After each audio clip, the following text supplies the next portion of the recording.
to let everyone in now. Okay.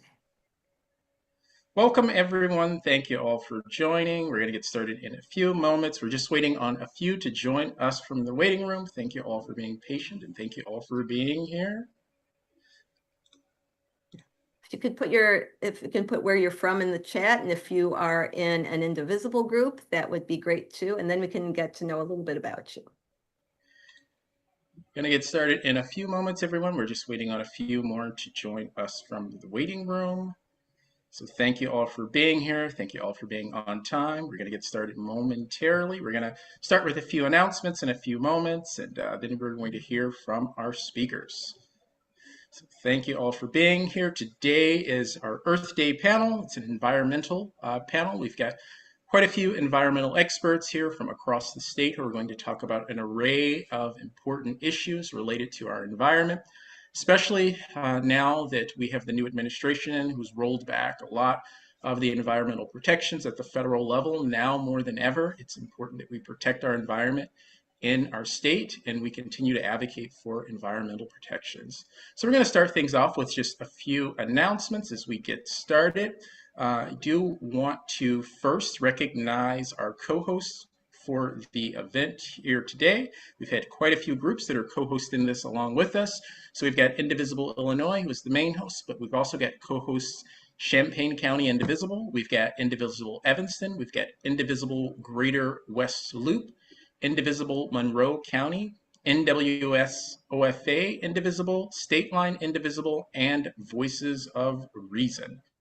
So thank you all for being co-hosts. So we're going to talk about a few of our announcements before we get started. I'm going to hand it over to Marcy, who's going to tell you all about some of the phone banks that we've got going on.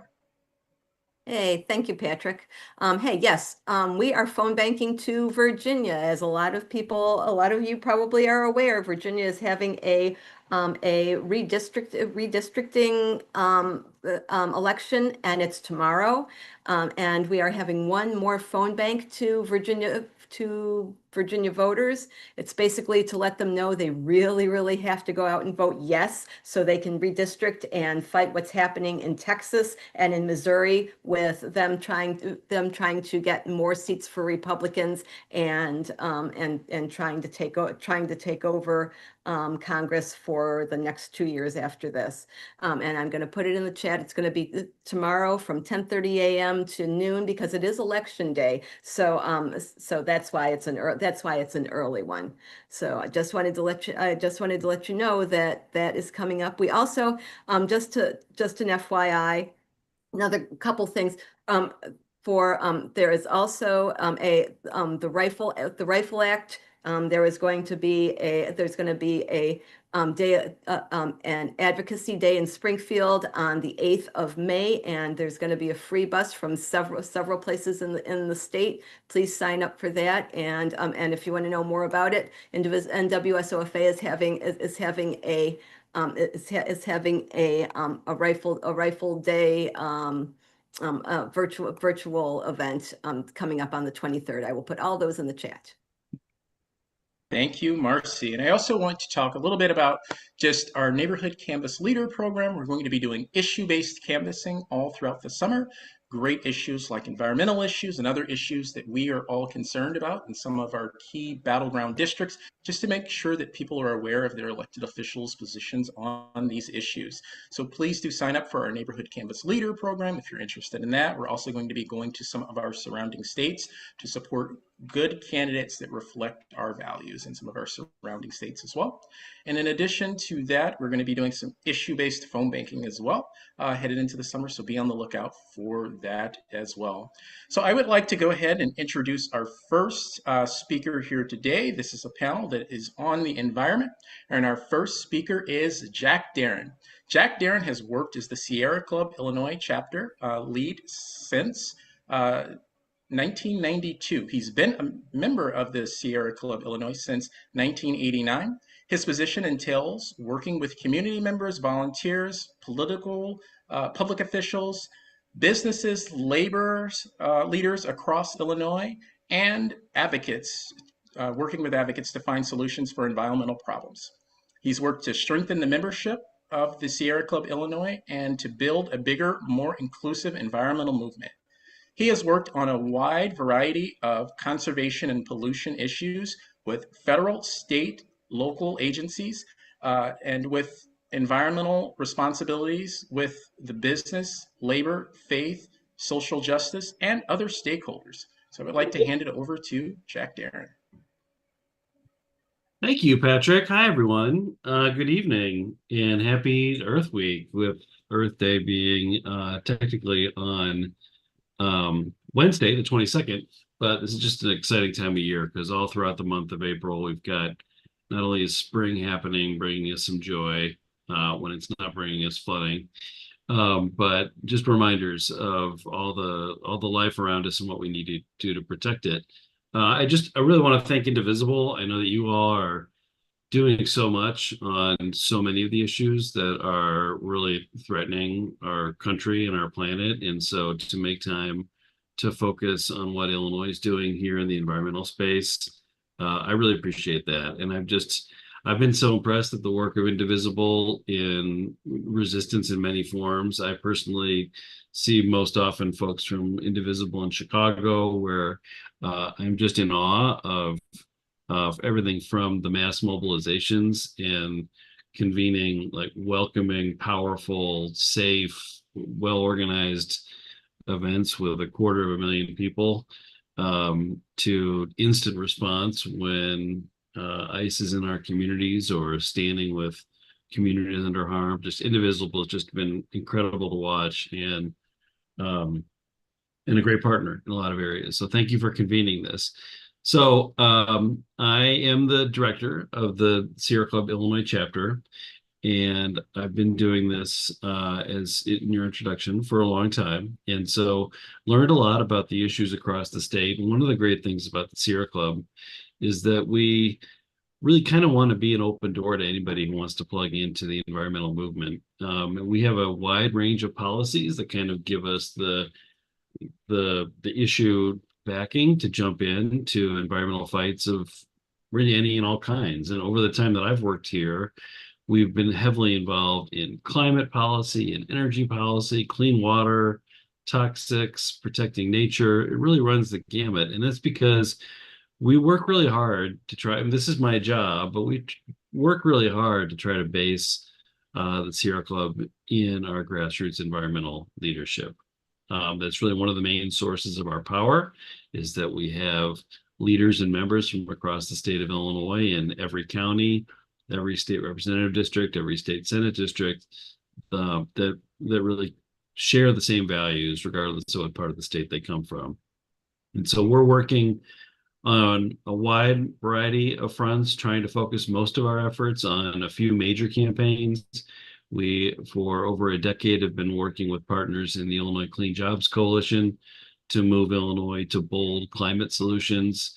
That includes passing landmark laws like the Climate and Equitable Jobs Act that has us on a track to phase out all of the coal and gas plants from our power sector. We're now turning our attention when it comes to climate to transportation and industrial and building sources of emissions. We have a very active and long have clean water campaign where we're focused on working to protect our rivers, lakes, and streams from things like nutrient overload and toxics, working on water affordability to make sure that every human being in Illinois has affordable, safe access to healthy drinking water. And protecting nature is where Sierra Club started. The name Sierra Club comes from the Sierra Nevada mountain range in California, where John Muir helped protect Yosemite and grew with partners across the country to create and save some of the crown jewels of our national park system. And that original idea of being together outside is something that we've never lost. We're over 130 years in the Sierra Club, and our outings program is on a regular basis trying to get people to enjoy not only the wild places of Illinois, but surrounding states. And indeed, we lead outings across the country. And I think that one of the things we're trying to do in that is to figure out what that looks like in today's world, the issues we're facing, where we have particularly a lot of children who have barriers to access to nature, aren't spending enough time outside, not getting its health benefits. So protecting nature, being together in nature, I think is where we started, and I think will always be a part of what we do. So the moment that we're living in right now, obviously is unprecedented. Feels like that's become an overused word, but boy, I mean, what the threats that we're facing to the basic bedrock federal environmental standards, laws, and the agencies that implement these standards and protect us from environmental threats are obviously under attack by never before. So in Illinois, which is a state where we can still make progress, our focus primarily is making sure that Illinois is doing the best it possibly can at the state level, but also at the local governmental level to enact not only state but nation-leading policies on the issues I talked about. And so to have a state that is still actually moving forward when we've got a president who is doing everything he can to sell out our future to the fossil fuel industry has never been more important. Because not only does it actually protect our communities and our future, but it shows other states, it shows the rest of the world that what our federal administration is doing is not what the American people want. And hopefully this is a temporary, short-lived nightmare that will end, and we will get back on track as a country to enacting bold solutions. So what we're trying to do here in Illinois is to be a laboratory for that. So I mentioned the Climate and Equitable Jobs Act that phased out fossil fuels from our power sector. Last year, we had two big wins. We had the Clean and Reliable Grid Affordability Act, which is going to ensure that we stay on track to meet those targets, but also that we protect consumers from the high utility rates that we're seeing. And we passed the strongest law in the country to protect and expand public transit, not only in the Chicago region, but all across the state with the Northern Illinois Transit Act is the name of the law that passed in October, but it really has a lot of potential for our whole state in expanding options to single occupancy vehicle travel. And the Sierra Club, it feels very strongly about that because now that we are on a path downward on our carbon emissions coming from our power plants, our leading source of carbon emissions, and the only one that is still increasing, is transportation.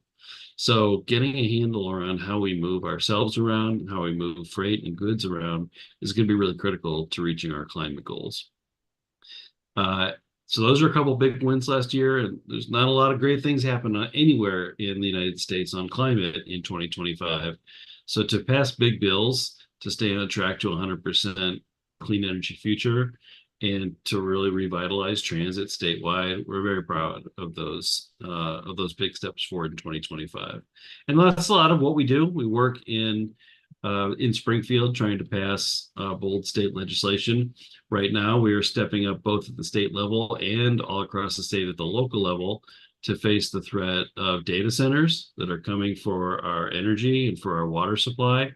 We put together with our coalition partners a proposal called the Power Act, which basically would require data centers to bring their own clean energy so that they're not impacting our rates, and that they're adding to, not subtracting from, all the clean energy that's coming online because of that law we passed in 2021.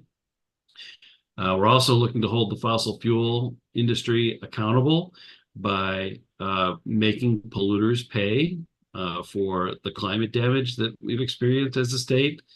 States like New York and Vermont have passed legislation that is actually going to charge the largest fossil fuel companies in the world with a presence in their states for that damage, for the extreme weather, the health risks, all the consequences of climate change that we're experiencing on a regular basis. A lot of people experienced it last week with flooding, right? These were threats that these companies knew about. And much like the tobacco companies that knew about the risks from tobacco, and just like with the Superfund law that said if you make a mess, you clean it up, that's what we're trying to move forward in Springfield. We're also confronting the oil and gas industry by banning foam foodware from takeout from Illinois restaurants by the end of the decade. We've passed that in the Illinois Senate. It's awaiting a vote in the Illinois House. We are working on The main nature-related thing, we have two nature-related bills we're working on. We're trying to plug a big loophole that Trump's Supreme Court put in the law protecting our wetlands across the state. Illinois really doesn't have our own state wetland protection. We always relied on the Federal Clean Water Act, and most have now lost protection because of Trump's Supreme Court. So we have a proposal there we're hoping to move forward. And then finally, a tiny but mighty bill to designate a state B to help raise awareness about what's happening with our native pollinator populations and the importance of protecting those. So a lot going on.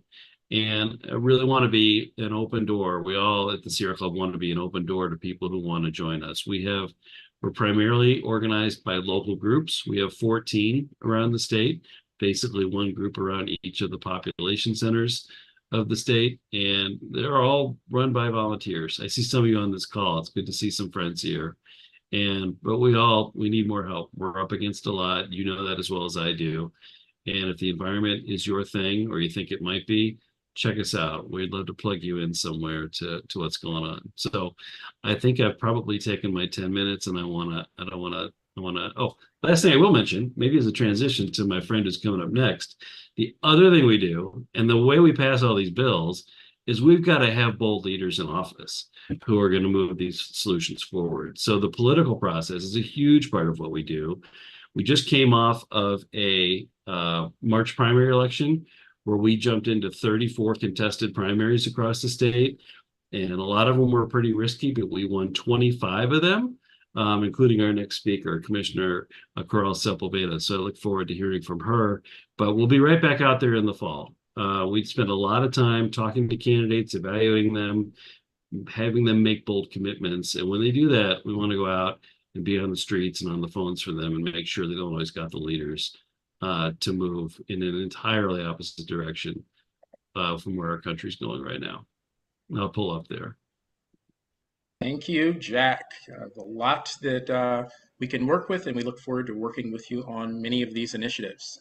Next, I'd like to introduce our next speaker, Coral Sepulveda, who is a current commissioner for the Metropolitan Water Reclamation District of Cook County. She's a former Hanover Park trustee. She's had over 16 years experience in public service. In 2020, she was elected to the MWRD and made history as the first Latina to be elected to that county-wide seat. She has championed many issues, including flood relief, climate change. She's led efforts to promote equity and inclusion in the district's contracting and environmental policies. And she's done a number of other things as well to protect our environment as a commissioner. Ere Sepulveda also is she is an 8-year-old who is a sophomore at Purdue University. And she is the proud daughter of working class Mexican parents who immigrated to the U.S., immigrated to Pilsen, I should say, and they moved to the northwest suburbs and they've lived there for over 30 years. I'd like to introduce Ere. Hi, everyone. Commissioner Ada Corral Sepulveda with the Metropolitan Water Reclamation District. I'm really proud to service this agency. We do stormwater management and sewage treatment for the entirety of the city of Chicago and over 120 municipalities in suburban Cook County. I come from municipal government. I served as village clerk. Very proud to be a former clerk in Hanover Park, which is my hometown. And being an environmentalist has always been a part of my own personal development and my leadership development, my professional development. I have made that a part of what I do. And I really started by just trying to understand how my municipal system worked. I unfortunately experienced some pretty heavy flooding. When I first moved into my home, I was a single mom of a son who's now at Purdue University, you mentioned. My daughter, she's now 9 and she is in 3rd grade. And, I think that experience is not unique. A lot of people in Cook County experience flooding. And what I did was really take that really challenging experience and turned it into purpose. I focused on understanding my municipal system, the greater system at large, and then also brought resources to my community to be able to target flooding. And I also took over our Arbor Day event and integrated inclusion and diversity into how we celebrated um, the Arbor Day experience, right? And not just the environmental movement has largely not been inclusive of Black and Brown individuals and communities. And that was a goal of mine to create a sense of ownership for Black and Brown communities in embracing what it means to be environmentalist for us culturally. And I, after serving, gosh, almost 12 years, decided, you know what, I'm going to run for water reclamation district. And it's a county, almost county-wide position because there's a couple of municipalities that in Cook County that are not part of our jurisdiction. But for the most part, it is all of Cook County. It's a pretty large county. It is the second largest county in the country.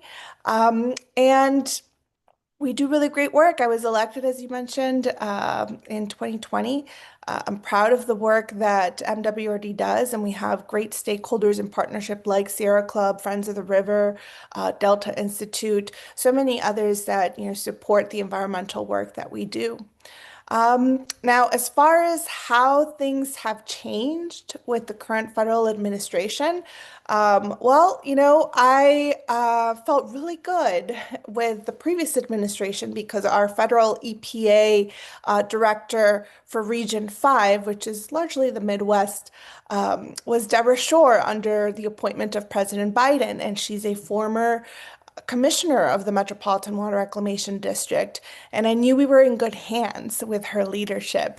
Unfortunately, under this administration, we have seen the deterioration of trusted agencies that support our work, not only in protecting the environment, with the EPA and long-standing programs and long-standing precedents of policy that have upheld the value of environmental protections, but also simply weather monitoring has been impacted as well, and agencies that support that. And that makes it very challenging for us to conduct our work, and it also makes it challenging for emergency preparedness. Even though MWRD doesn't directly connect with FEMA per se on like the immediate emergency recovery, um, our residents are greatly impacted when they don't receive FEMA funding. And we saw that in 2025, our Cook County residents experienced some pretty challenging storm and financial losses due to those storms. But the Trump administration has weaponized FEMA funds and the approval process. We just saw this a couple of days ago. The Sun-Times noted that there had been millions of dollars that had been approved in 2023 that the city of Chicago still had not spent from the FEMA funds approved back in 2023 from that storm. And, the mayor of the city cited the challenges in having those dollars released from the federal government. I think all of these things compounded are very challenging for us from an environmental perspective. On an equity front, bracing ourselves to the possibility of having our affirmative action programs challenged. And to me, that's really important part of creating environmental justice because it's also having people equitably participate in economic opportunities that support a green economy, that support green infrastructure that support different goals in achieving sustainability and having diverse businesses, minority businesses, women-owned businesses participate in those economic opportunities. Just recently, the administration, upended the Department of Transportation affirmative action program, which largely models the programs for throughout the entire country on a state-by-state basis. And so that has created some challenges for projects that receive federal funding. We recently, for example, with the CTA Red Line expansion, we had to waive our affirmative action goals applied to that project and defer to the CTA's program, which we didn't know what it meant because the federal government, when they upended the U.S. Department of Transportation Affirmative Action Program, they simultaneously just messed up everybody else's programs. People have to be recertified, programs have to be recertified, reevaluated. So we said we would follow whatever CTA's program that would be approved by the federal government, but it meant that we would have to waive our affirmative action requirements. So those things are very challenging. On a day-to-day basis, though, our operations, for the most part, have been largely not impacted. We are still treating our wastewater, we are still managing our stormwater, and running effectively with our capital improvement projects as they stand. So I would now say that initiatives that we're focused on. And how much time do I have, Patrick? Because You're still good. You're still good. Thanks. So I mean, we focus on a lot of different things, but I'll mention two that I think are super fun for me to work on, things that I've been working on for a while actually, and to see them kind of make some progress. So last year in 2025, WRD passed a water reuse resolution. And this established a policy of commitment to move forward with water reuse efforts on behalf of the district. Our first start is to do a survey of our industrial clients. And so what does that mean, right? We have both residential, commercial, and industrial clients. So we're going to look at what the needs are and what the opportunities are for industrial clients that are serviced along our properties and see what opportunities there are there for a potential pilot program. I'm really excited about that because it shows a good step forward. I'd been working on trying to understand the challenges for MWRD in moving forward with water reuse, but we are a great asset and a great tool to the region and to the state and being able to use our effluent. And effluent is just basically like a fancy scientific way of saying water that has been treated. The water that we treat, once it leaves and it's effluent, our plant and it goes into our waterways, it's actually cleaner than the water that you find in our waterways, whether it's a creek or a river. And there is an opportunity for us to potentially have this water that has been treated reused, potentially in industrial processes.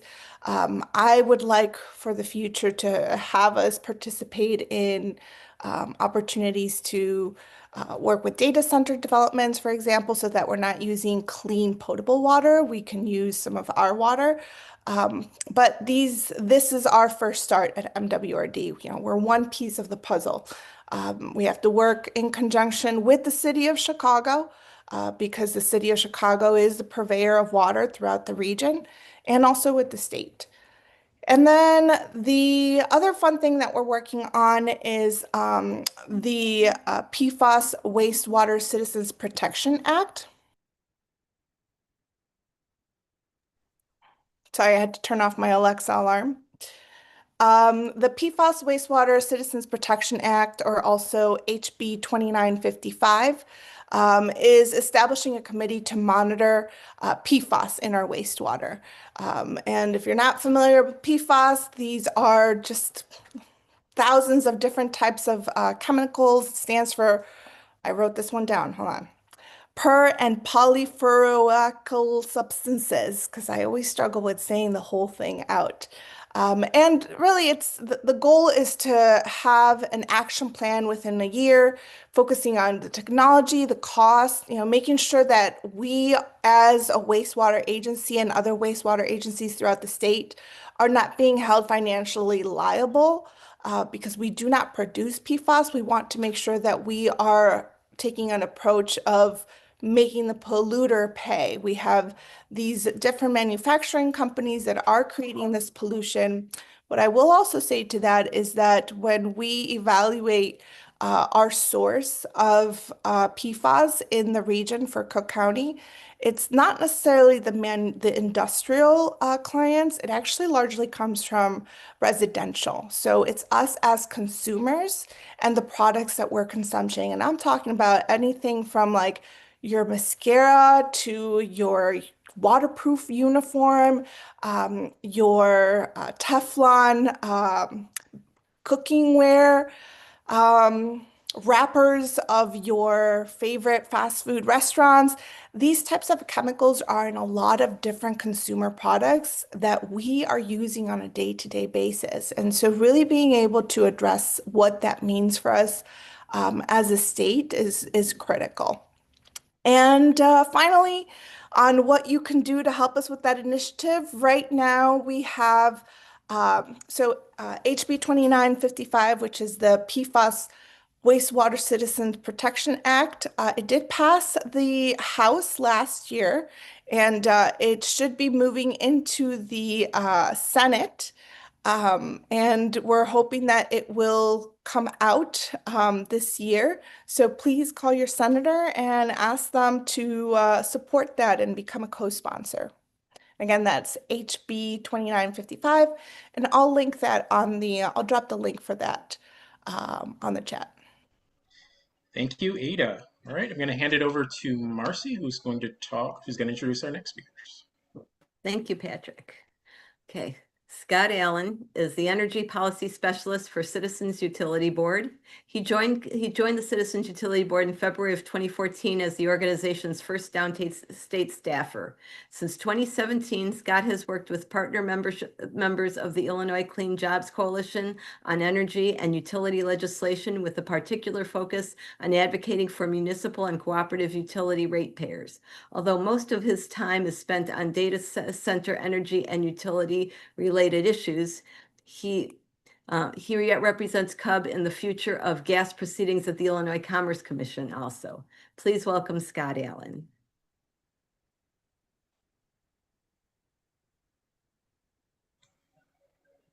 Scott, you can unmute yourself.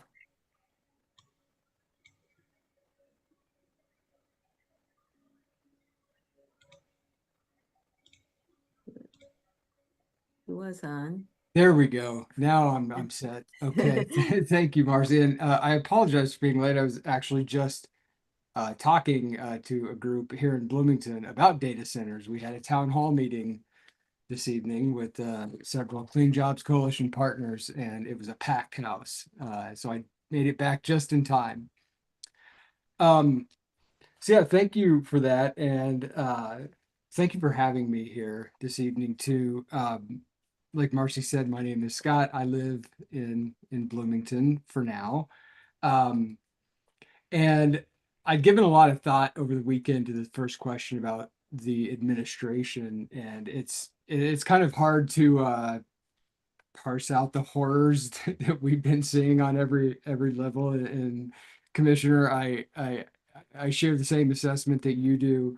But I also was thinking about this in a slightly different way, that I think one of the things that the Trump administration has done, from where I sit in kind of the consumer ratepayer advocate and energy world, is that it really, obviously, we've lost a lot of things, material help for people who need it to make their homes healthier, to make their homes more energy efficient. We lost a lot of those direct point of sale rebates that people were using to get cleaner and more efficient appliances. And it was a huge loss for the federal tax credit for solar. Um, and that has all been harmful for utility consumers, for people. But and obviously the administration's manipulation of the commodities markets, the energy commodities markets, and trying to put their thumb on the scale of coal. We've seen real damage from that. We've seen coal plants forced to stay open, especially now that we're going to have to meet data center demand. The Trump administration is forcing coal plants to stay open, and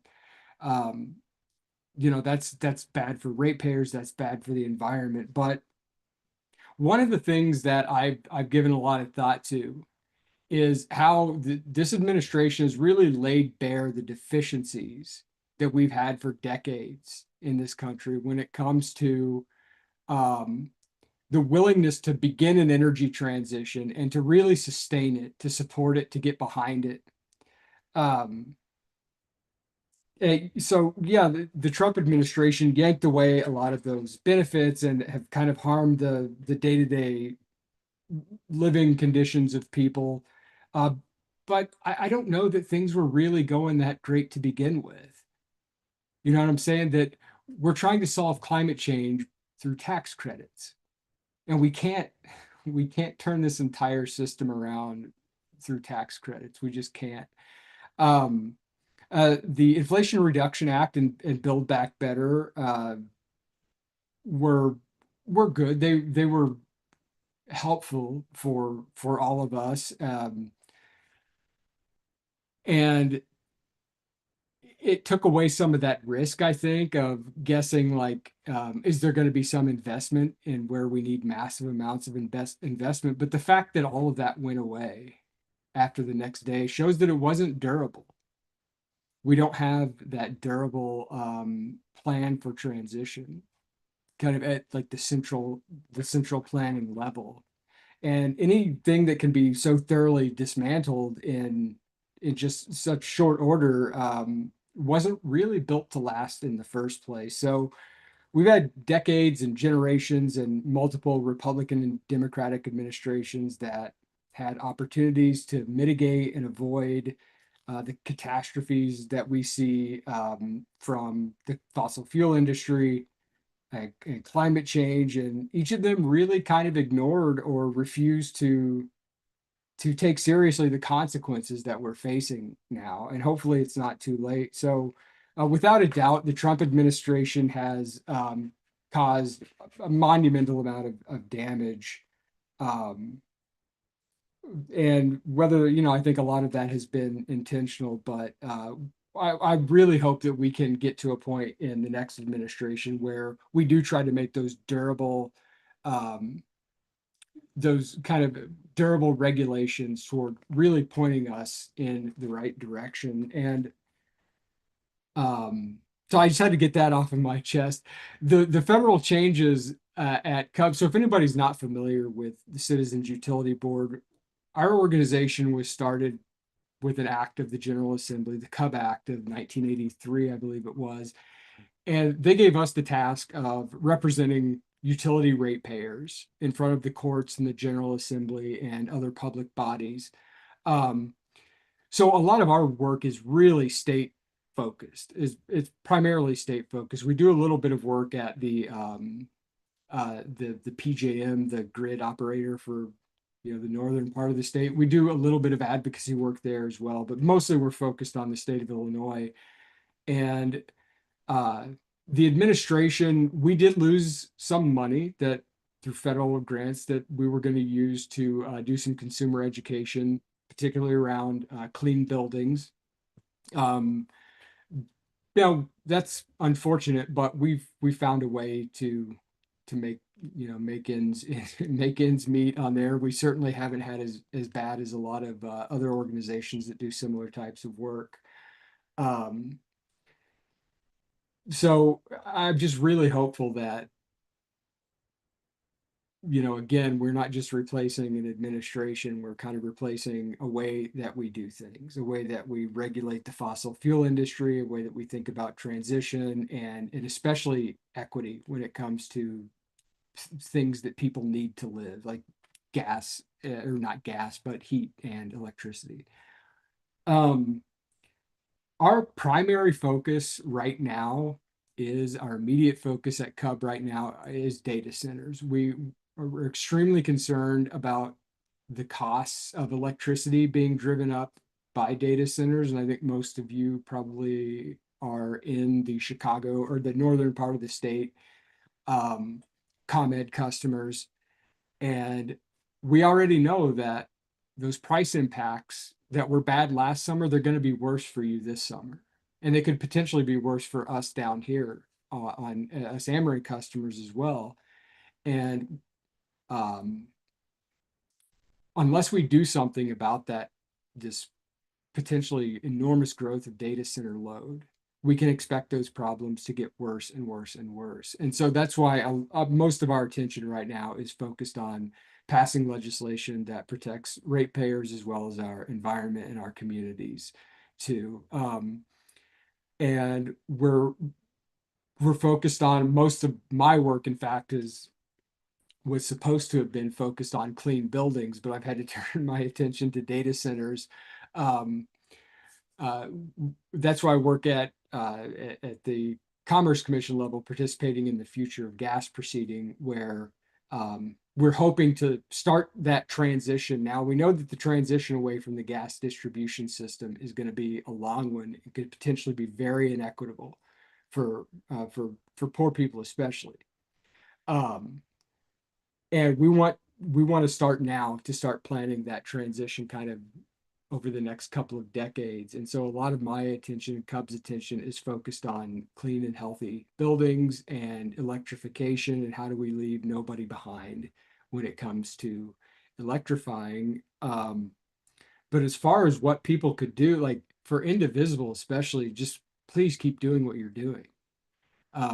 Because I think that there's a lot of Indivisible activity where I am here too, and they are constantly raising, Indivisible's constantly raising these issues. And we need at the federal, state, and local level, we need representatives like the commissioner on here who are willing to say full-throated that they are environmentalists and they want to protect people, and they're not as concerned about profits. They want to protect our communities. We need more elected officials like you, Commissioner, and Indivisible is sort of the best at making people aware of that. So did I leave anything out, Marcy? Wow, I think you Okay. you did a lot. Wow. So and all of the things that Cub is doing is awesome. Thank you very much, Scott. And we'll go on to our next speaker. So Robert Hirschfield leads Prairie Rivers Network work on water policy, water law, and water resource protection in Illinois. He drafts and advances legislation on water use regulation, wetlands protection, and agricultural pollution reduction, and he builds coalitions with local, state, and national partners to hold polluters accountable and ensure Illinois' water resources are stewarded for generations to come. Robert is also a vocal public advocate for Illinois' rivers and streams, writing, speaking, and producing video content across traditional and social media to connect residents to water policy issues shaping their communities. Please welcome Robert Hirschfield. Great. Thank you, Marcy. And it's okay if I share some slides? Sure. Yes. Great. Awesome. All right. Let me know you can see those. Okay. Is that okay? You can see it? Yes. Yes. Okay. Great. Thank you so much for having me. Really appreciate it. Yeah, my name is Robert Hirschfeld. I'm Director of Water Policy with Prairie Rivers Network, and we are a Illinois-based environmental advocacy organization. So we work at the level of law and policy, and I think culture, which is sometimes left out of the equation, but is really important. The landscape you see here on this video is Dixon Waterfowl Refuge. which is a stunning restored wetland in Illinois, a place that I recommend everyone visit. To me, it is a vision of the once and hopefully future Illinois, a prime example, I think, of what we're trying to protect and to restore. Starting with the wetland, because wetlands are one of the 3 priorities I wanted to talk about with you all today. The other 2 being water use law and pesticide drift. And all 3 are playing out, of course, against a backdrop of dramatic changes at the federal level. And these aren't just policy debates, right? So, I mean, this determines whether your basement floods, whether your tap water is safe to drink, and whether the chemicals being sprayed near your kids' schools land in their lungs. So other people have touched on how bad the situation is at the federal level. I'll just throw out 3 numbers. 52% cut to EPA's discretionary budget, $2.5 billion cut to clean water drinking programs. That's an 80 to 90% reduction. And the last one, I could go on, but the last one is 19% of U.S. wetlands left with federal Clean Water Act protection. And Jack kind of touched on this earlier, but I'll go into a little more detail because it's probably even worse in Illinois. 95% roughly of Illinois' remaining wetlands may no longer have federal protection. And to understand wetlands in Illinois, I think you really have to understand land use change. Illinois is, by some estimations, one of the most radically transformed landscapes on planet Earth. We had 90% of our original wetlands are gone. We've gone from 22 million acres of tall grass prairie to 22 million acres of corn and soybeans. And that kind of transformation brings serious costs. So we've turned wet prairie into what, over the past few summers, have looked more like dust bowls, largely because of the way that we farm. I captured this video 2 summers ago. It's one of my favorites because I think it sums up our land situation, right? This little sliver left for wildlife and for wildness and for nature between this vast expanse of corn and soybeans. And very little of that even goes directly to feed people. About 45% of our corn crop, we grow to burn as a gasoline additive. But for decades, the Federal Clean Water Act did help to protect the wetlands that remained. But in 2023, a U.S. Supreme Court case, Sackett v. EPA, really stripped most wetlands of federal jurisdiction, of federal protection.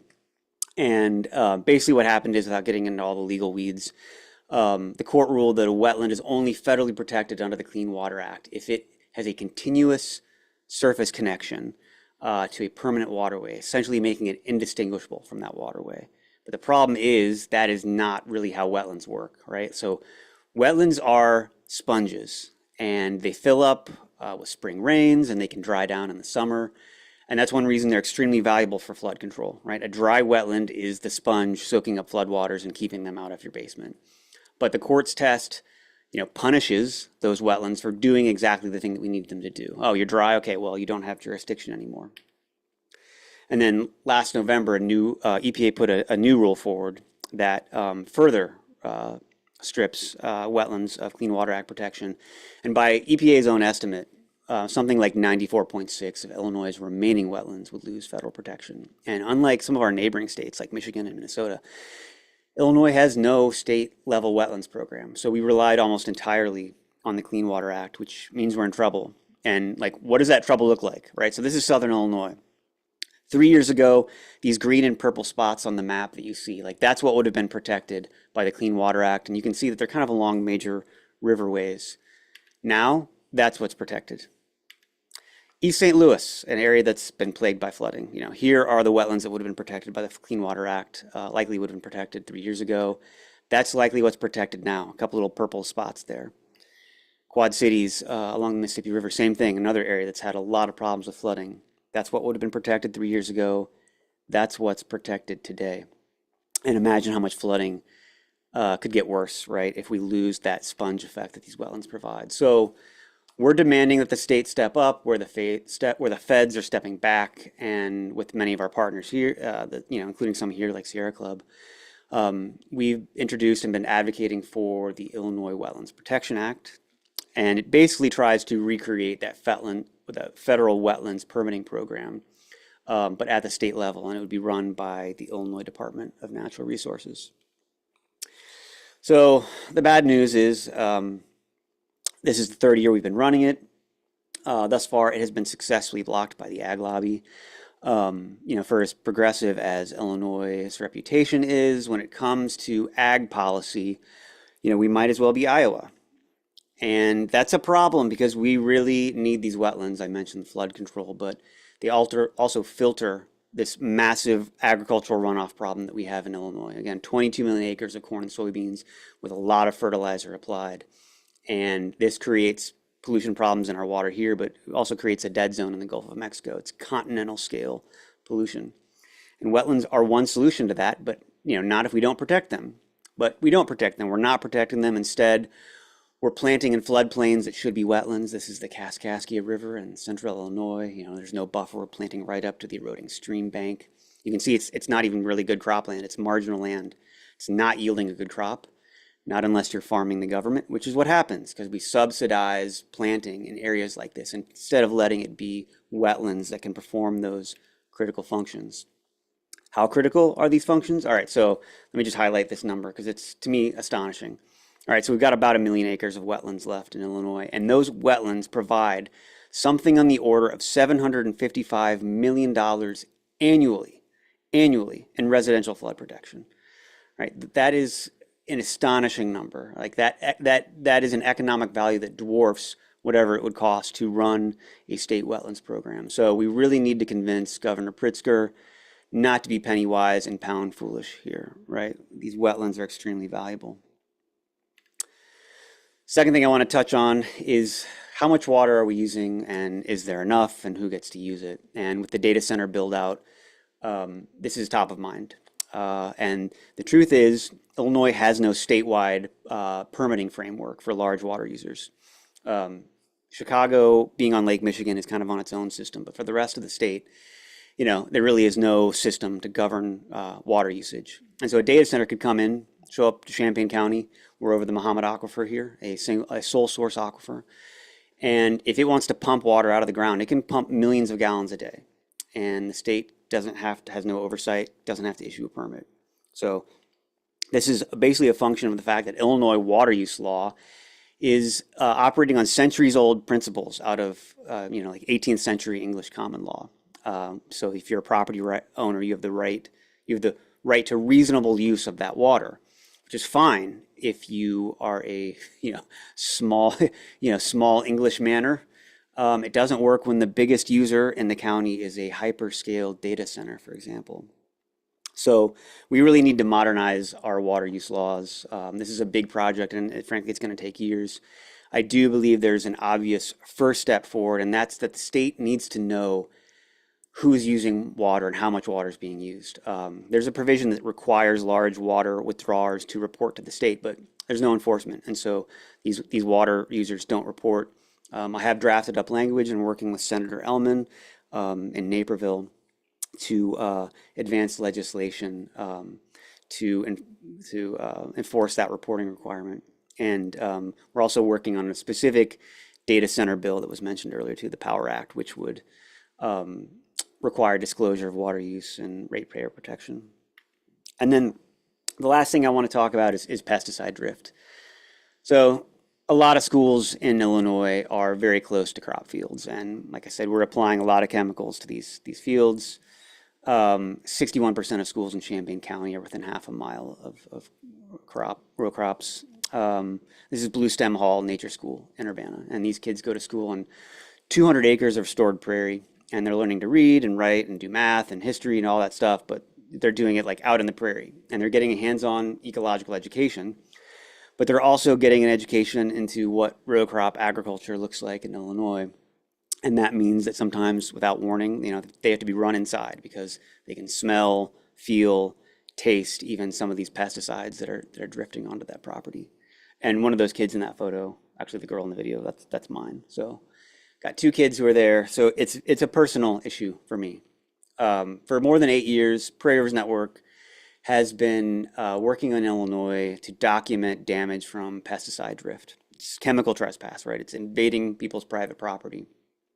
Largely, our work has focused on damage to trees and natural areas. But we are working now to advance legislation.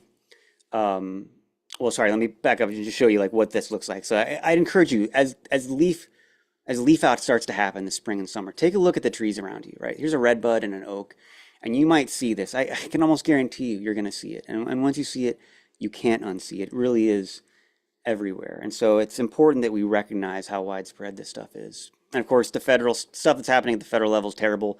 They're reauthorizing dicamba, which is highly volatile and has caused a lot of problems. And they're looking to exempt pesticide makers from state laws.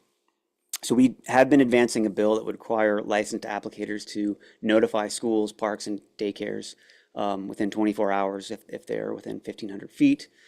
Unfortunately, that bill did die last week, and ag killed it, as often happens in Illinois.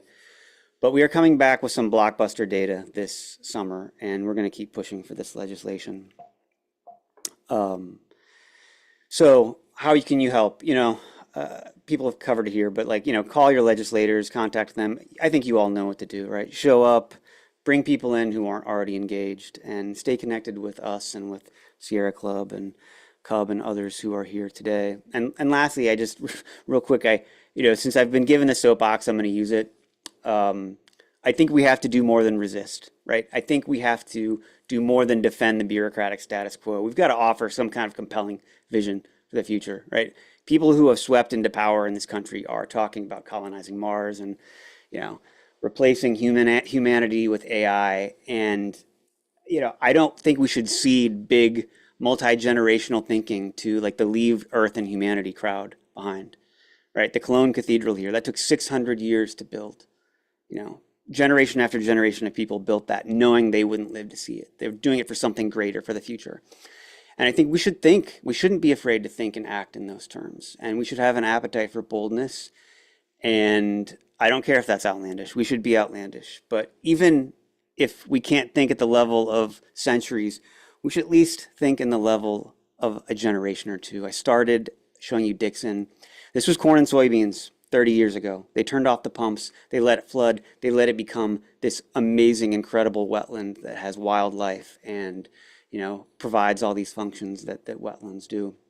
So I'm saying that before we terraform Mars, we should terraform Earth. I think that's part of the work that we're doing at Prairie Rivers Network, not just to fight back, but to present this vision of what's worth fighting for. I really appreciate the invite to come and talk to you today. And thanks again. Happy Earth Day, everybody. Thank you, Robert. That was really eye-opening. Good. Let me end my, sorry, let me make sure I'm not sharing.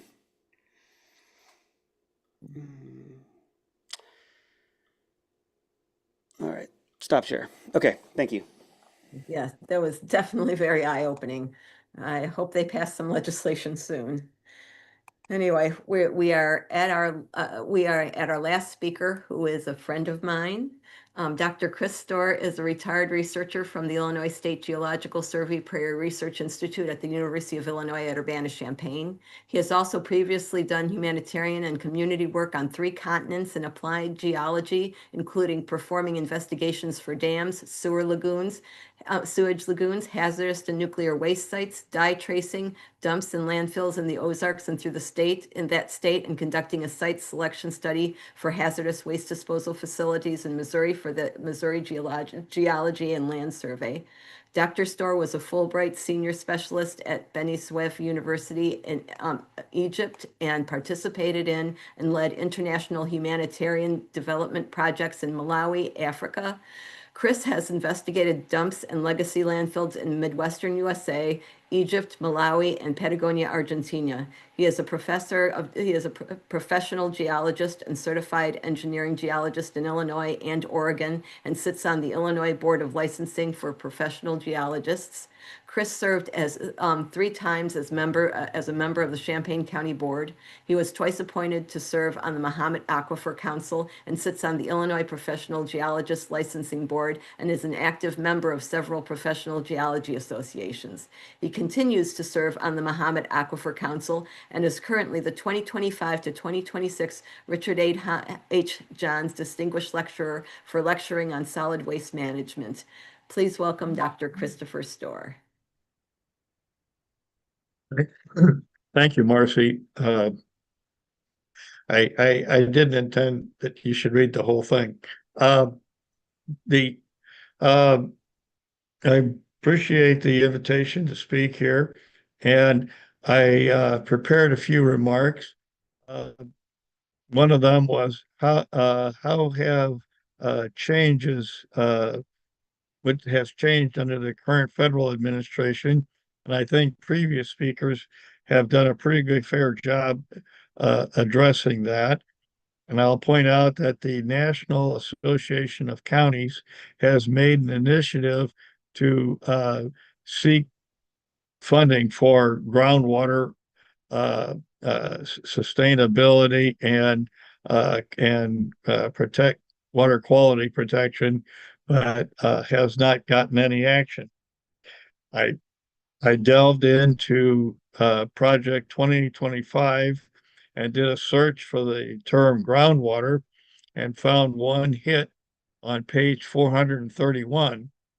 And that was, and I quote, revised groundwater cleanup regulations and policies to reflect the challenge of omnipresent contaminants like PFAS.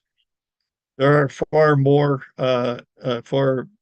greater number of concerns for contaminants than merely PFAS, which is an important and contaminant in all its various forms. US EPA, states, local government agencies, non and for-profit companies have worked on strategies to remove pollutants and contaminants for decades. And in fact, that's the work of our profession of environmental and engineering geologists. Uh, the statement in the Project 2025 suggests an ignorance of or disagreement with ongoing activities that do reduce pollution and remove contaminants from air, water, and soil. Uh, I was asked, what initiatives are you and the Muhammad Aquifer Council focused on? And I regret to report that the Muhammad Aquifer, when it was formed in 2021, has members have been appointed twice, but the council has never met, not even once. The although I would say that there's plenty of work to do. Champaign County, on the other hand, acting on its own, contracted for the first helicopter-based time domain electromagnetic geophysical study of the Muhammad Aquifer using American Rescue Plan Act funds in 2023. And that was to basically find out some information that over the years, has not been very well organized uh, uh, and depended entirely on the accidental drilling of wells and the logs reported. The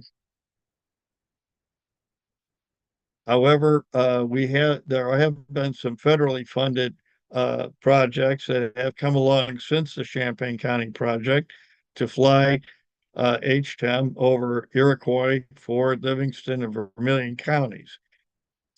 The Champaign County report will be presented at the Champaign County Board on Thursday of this week. So if you want more information about your own drinking water in East Central Illinois, place to come is to tune in to the Champaign County Board meeting or attend in person. The results, which I discussed with one of the lead researchers, revises the tributaries, boundaries, and internal geology of the Mahomet Valley and also the Muhammad Aquifer. And what they found is that the Muhammad Aquifer extends further to the south and east than previously mapped. But the Bedrock Valley and Aquifer are not as far to the northwest as previously mapped. So this is a major improvement in defining the bounds of this resource. The aquifer, Muhammad Aquifer, was also found to be composed of several units: a shallow aquifer, the lower and upper middle aquifers, and the lowermost Muhammad Aquifer. Yes, I know it's an awful lot to remember, but basically we've got 3 aquifers within that buried bedrock valley. What they also found is not only do we have 3 water-bearing units, we also have some confining units that you separate these at different places and sometimes allow the water-bearing units to be in contact with each other. This kind of is very good news, very information that has not previously been known. The HM also reveals considerable detail of the geology of the Muhammad Aquifer, but for all of this new good information, the transmissivity, horizontal and vertical flow and recharge of the aquifer remain to be studied and measured. This work will require new funding. And for those of you who are interested, some artificial intelligence code was developed to determine the thickness of these aquifer members. So when you kind of think about artificial intelligence, it's also helping scientists do their work. And I would kind of commend the previous speaker for stealing some of my thunder and shortening the meeting. Quite right to point out that that there's a problem of funding in trying to better characterize and measure our water resources. There are 17 water authorities in Illinois. 15 of these are within the Muhammad Aquifer as currently delineated. And by the way, when the mapping is finished for the HTM in the upper part of the Muhammad Valley, it'll almost certainly mean that we're going to have to make an initiative to revise the boundaries of the sole source aquifer in for both federal and state legislation and regulations. But getting back to the water authorities, many of these were created quite a long time ago. They are still active in name only and don't provide any new data or information or for general use. During my time as the Richard Johns lecturer, I've had a chance to travel around the country, and some of my colleagues in Western states are dealing with difficult problems of water, providing water for people to drink and for their ag and industrial and commercial uses. And they all agree that the Midwestern states should learn from the difficulties that the Western states are currently experiencing to avoid delaying the planning and adopting reasonable precautions to prevent water scarcity. This might include creating a larger water authority to monitor, measure, and most importantly, report on water quality and withdrawal so that everyone knows how much water we got left in the well, so to speak. I think I kind of overspoke my time, and I conclude my remarks. No, actually, you didn't overspeak your time, Chris. But if you have anything else to add, you have a couple minutes. Thank you, Marcy. I think I did a good job of trying to take your advice and make this a bit concise. Okay. But I will say that the Western states kind of look at the Midwest and they just kind of shake their heads and wonder why we're not doing more to take preemptive action to conserve not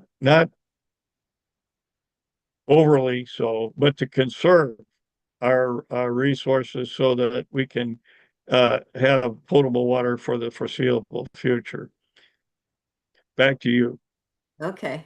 I'm going to turn this over to Linda, Jeanette, and Melanie, who are going to ask the speakers the questions that have been in the chat.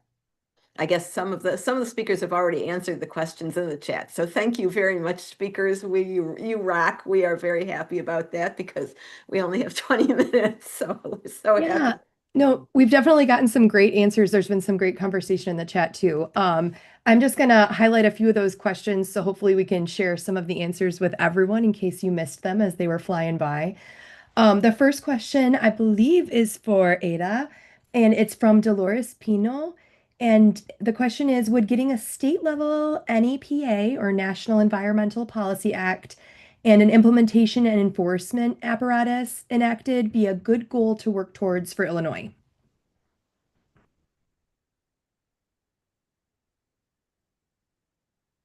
Oh, no, good. Hi, so sorry. No, that's okay. I think Jack had addressed that one already, no? Yeah, I'm happy to jump in there. I Thank did you. try to, so NEPA, so the National Environmental Protection Act is what requires an environmental impact statement by anything that the federal government is involved in. And it's just been really a bedrock federal environmental protection that has not only prevented a lot of environmental harm, but also saved a lot of taxpayer dollars. Because one of the things you have to prove is that like something's actually necessary to do to incur environmental harm. A lot, I'm going to guess maybe about 10 or 11 states have laws like that. Illinois is not one of them. All the states that have them were passed decades ago. And so no one's been able to pass one since then. And so it's been viewed as something that would be very, very difficult to do. But then again, we're headed in uncharted waters here. And I agree. I think, Robert, you made a comment about how we shouldn't just be resisting. We need to resist, but that we can't stop there. And we could elect the most pro-environment president in Congress ever in 2 and 4 years, in November and in 2 years. I don't think what we have grown to count on is coming back. It's so hard to rebuild funding that's lost, even if we have the political will. So states are going to have to do more. And, the Illinois EPA is over 50 years old, so it probably is time to do some reimagining and make sure we're getting not only as taxpayers the biggest bang for our buck, but that we're meeting like emerging challenges like PFAS that you spoke up, Commissioner, and climate change and a whole host of other things, environmental justice. So could be the old ideas like state environmental impact statement laws should be looked at again, and also brand new ones. I would add, it's not directly related to this specific question, but a challenge that I see for us in the water world, if you will. There are different agencies doing different things with jurisdiction. We specifically at the Metropolitan Water Reclamation District have two core missions, and that's stormwater management and sewage treatment. So beyond that, it's beyond our jurisdiction to do other things that are required when you look at water management as a system, and particularly, just the fact that the city of Chicago, it's their their own entity. So any future work that we do with water reuse would have to be done hand in hand with the city of Chicago. We alone would not be able to do it. Past attempts that have been made to try to push forward efforts in water reuse have been thwarted because it's not, we have some limitations within our jurisdiction.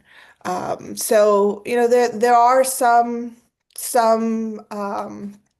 positives in being able to have like statewide oversight. I don't know if something like the NEPA, but specific to Illinois, would be able to address that. But I would welcome that. Awesome. Thank you guys so much. I'm learning so much this evening. Um, let's see, we have a few other questions. And again, I know there were some great answers in the chat, but I also know some people might not be following quite along with all the amazing answers. Um, there was a great question from Sarah, and I think maybe we'll start with Robert because I know that he gave a nice answer. Is the lack of permitting programs in Illinois or for Illinois water why we are among the top 5 data center choices? I know I feel like they're just popping up like crazy here.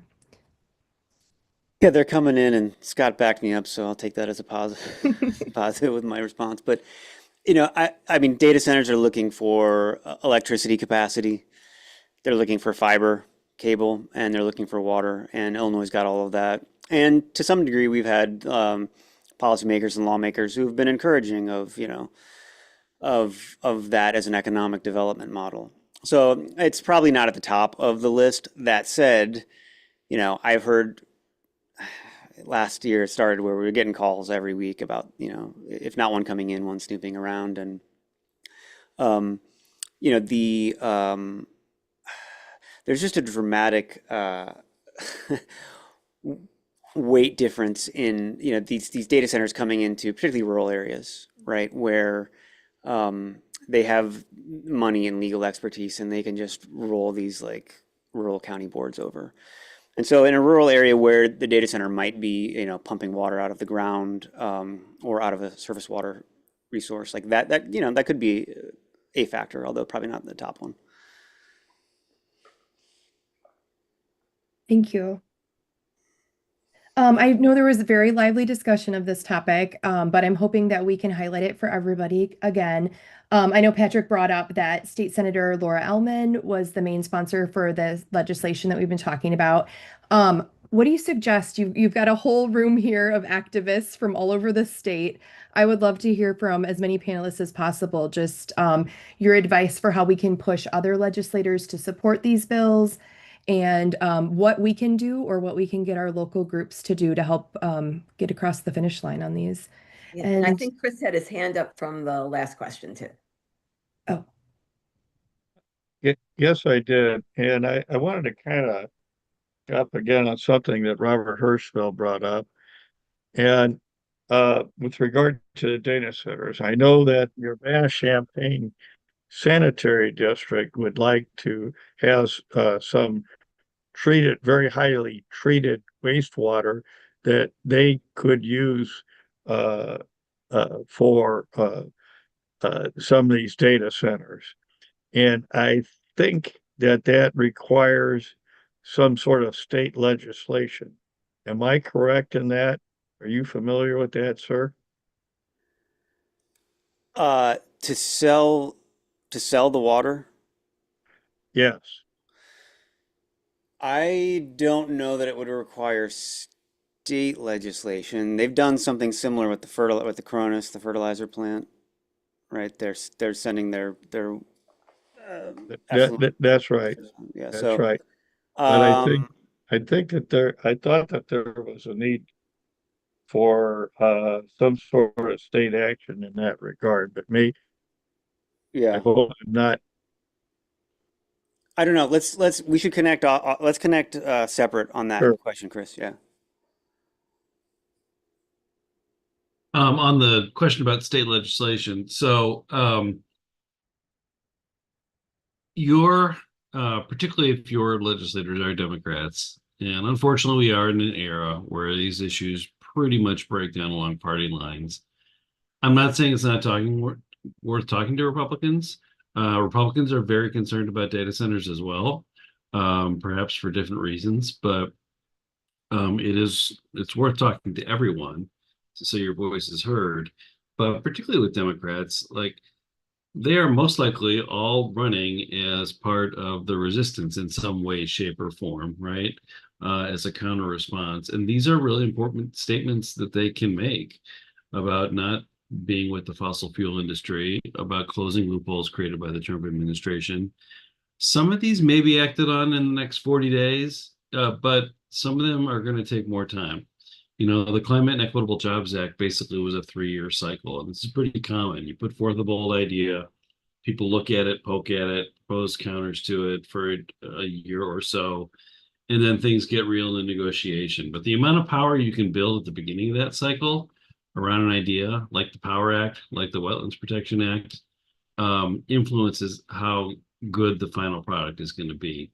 So that's why even if some of these things are not totally resolved by May 31st, when the General Assembly adjourns, your state representative, your state senator, number one, can show you and the world that they're on the side of the angels by co-sponsoring these bills, but also help the final product be better by lending power to it now when it may be in the early stages of a bill's life cycle, but it really needs to help at that point to become viable and as strong as possible. So the Wetlands Bill, the Power Act, the polystyrene foam ban, we haven't talked about too much tonight. That's also pending passage in the Illinois House. Those are great places to make a statement that Illinois is going in a different direction. Great, thank you so much. Anything else from anyone else? I excuse me, I would add on to that, and it's using Senator Ellman as an example. Piece of legislation worked on for the last couple of years that was not very popular among a lot of the Democrats or Republicans, but Senator Ellman heard from a lot of residents of Naperville who were concerned about the Prairie State coal plant and Representative Yang Rohr as well, and they really responded. So people getting and those constituents were involved with us in those negotiations too, because the lawmakers convene those negotiations. So talking to your lawmakers about these issues that you really care about and getting them on your side and giving them information, we've seen it work in practice, and it's really nice to see those things happen that way.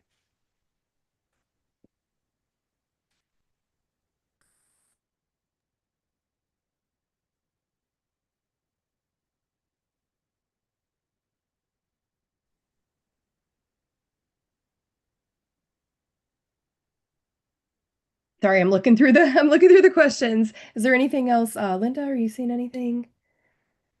Let's see.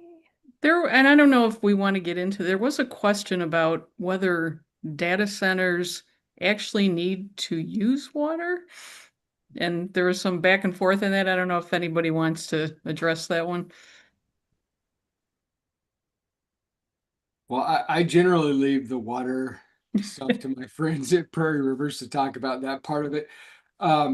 But like I said in a comment, I had heard from this coming from a data center source that they have a way of cooling like chips at the individual level. I have no idea what that means, and I don't really believe much of what I hear coming from data center representatives. So I hope that there's a better way. I just know that now water cooling, closed loop water cooling, it's slightly more efficient, but there's still a huge concern. What's possible in the future, I don't know, but I think there's reason to be concerned about our water resources as things are now.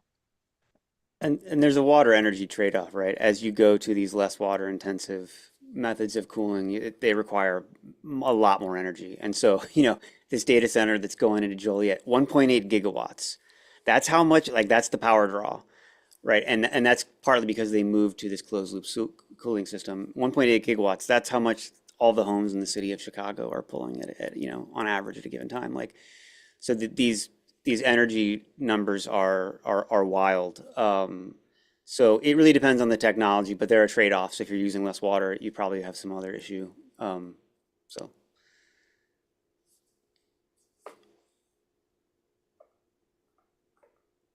So this was not asked, but Can I'm I, gonna I want to, go ahead. can I just say one real quick thing Mhm. about data centers too, is that like, one thing I think that gets lost too is that that's the building that's housing the servers. But there is an entire vertical supply industrial chain that goes into that, like the chip manufacturing, all of the mining. And so like when we're talking about, data center build out and generative AI and, all this stuff, like it's yes, that is the data center is the building that is going to X community, but when we're thinking about like the water and energy and critical, mineral resources, like there's an entire vertical supply chain, and really we should be thinking about all of that. And these servers burn out, right? So like 4 or 5 years, they're gonna have to replace these servers, new chips, new supplies. So just something to keep in your mind that like it's beyond just the building with the servers in it. So this question wasn't in there, but I have the question for Scott Allen, and you may not know, but um, because this is a fairly unique type of industry, right? The data centers, have the utilities thought about for cost of service, thinking of them as a separate type of customer? Can that be done at that level, or does it have to be done at the state? Well, a little bit of both, and that's what we're proposing with the Clean Jobs Coalition, excuse me, in the Power Act. ComEd recently they'd introduced tariffs. That's how they regulate this. And ComEd recently did get some amended tariffs put through, but the Commerce Commission at the same time acknowledged that those are not nearly adequate enough to provide the protection we need. So we're proposing, yes, that we have a data center class. And so all of the costs associated with building that infrastructure stay contained within that rate class, and not, if assets get stranded, they don't come after us other ratepayers, residential ratepayers.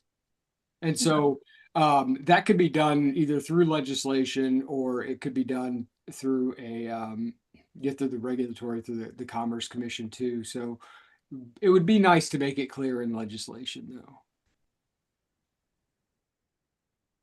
though. Okay, thank you. Mercy, I think that's pretty much it then. Okay, well, thank you. If that actually it works, we're on time. We just we're gonna say a few announcements again. For those of you who either didn't hear it at the beginning because you weren't on yet, or that you want to hear it again. First off, we are going to have our last Virginia phone bank for they have Virginia voters have an election tomorrow on redistricting. This is supposed to combat the redistricting that the person in the White House told Texas, Missouri, and places like that to do to try to get more Republican seats. Well, in California and Virginia, they have asked their voters to vote whether they should do it or not. And tomorrow is Virginia's election. We have a phone bank from 10:30 a.m. to noon Central Time on Zoom. And we are going to be calling Virginia voters to make sure that they go out and vote yes, please redistrict. The other things I have an announcement on. First of all, and Patrick brought this up, we are going to be having issue-based phone banks coming up pretty soon here. We will tell you more about that in the future. But we are Indivisible Illinois is a co-host for the Rifle Act Coalition. The Rifle Act is a legislation that is in the state legislature right now that really needs to pass. It's basically to hold manufacturers of guns responsible enough that they have to pay their fair share in order to be able to sell their guns in Illinois if their guns have been known to cause issues. And there is going to be a lobby day in Springfield on May 8th. There are going to be free buses from all sorts of places in the state. Actually, in Champaign, we are within like about having 10 people signing up for buses to get a free bus from Champaign. So please sign up if you live in Champaign. Chicago area, there's going to be buses, Metro East, Rockford. So there's buses in all sorts of places. And also, if you want to know more about this, NWSOFA will be having a virtual event talking about the Rifle Act. And it's going to be this Thursday, the 23rd. So, and I have links in the chat to all of those. I'm going to hand it to Patrick to tell you a little bit more about other things. Thank you, Marcy. And we have a lot of things that are coming up. Please do join if you're interested in canvassing. We're going to be canvassing in some of our contested districts across the seat. We've got one congressional district that we're looking at. We've got a lot of other districts that we're looking at. Please sign up for those. We also are going to be canvassing in some of the battleground states. We've got our neighborhood canvas leader program where we're building those relationships across the state, speaking with voters about key issues. Also, sign up to join an Indivisible Illinois committee. If you're interested in helping us in our work, getting the word out about legislation like the legislation you just heard about today, you can sign up for one of our committees. We have a number of different committees that are working on different things. Please sign up and join us for that. I do want to thank all of our speakers here today. Thank you to Jack. Thank you to Ada. Thank you to Scott. Thank you to Robert. Thank you to Chris for providing us with very informative information. I learned a lot from the panel tonight. I know that we all did. We will stay in touch on how we can assist you in really protecting our state and moving some of these protections along within our state.